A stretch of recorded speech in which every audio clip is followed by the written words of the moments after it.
Banyak orang hari ini udah mulai sadar pentingnya punya emas. Mereka nabung, mereka simpan, bahkan ada yang bangga nunjukin koleksinya. Dan itu bagus. Tapi ada satu hal yang jarang disadari. Kalau kamu cuma punya emas, sebenarnya kamu baru pegang setengah strategi. Kenapa? Karena emas itu ibarat fondasi. Dia kuat, stabil, dan diakui di seluruh dunia. Tapi justru karena itu, pergerakannya cenderung lambat. Dia jaga nilai, tapi belum tentu mempercepat pertumbuhan. Nah, disinilah perak masuk. Perak sering dianggap adik kecilnya emas. Lebih murah, lebih volatile, dan sering diremehkan. Tapi yang menarik, justru di situ letak peluangnya. Ada satu konsep penting yang sering dipakai investor besar, yaitu gold-silver ratio. Sederhananya, ini perbandingan harga emas dan perak. Ketika rasionya tinggi, artinya perak lagi murah dibanding emas. Dan sepanjang sejarah, kondisi seperti ini tidak berlangsung selamanya. Biasanya akan ada momen di mana perak mulai mengejar. Dan saat itu terjadi, kenaikannya seringkali lebih agresif dibanding emas.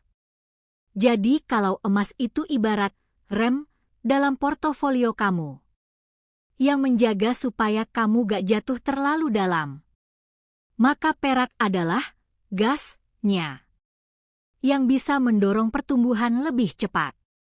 Masalahnya, kebanyakan orang baru sadar ini setelah peraknya sudah naik duluan. Mereka nyaman di emas, merasa sudah cukup aman, tapi melewatkan peluang di sebelahnya. Padahal dunia hari ini berubah.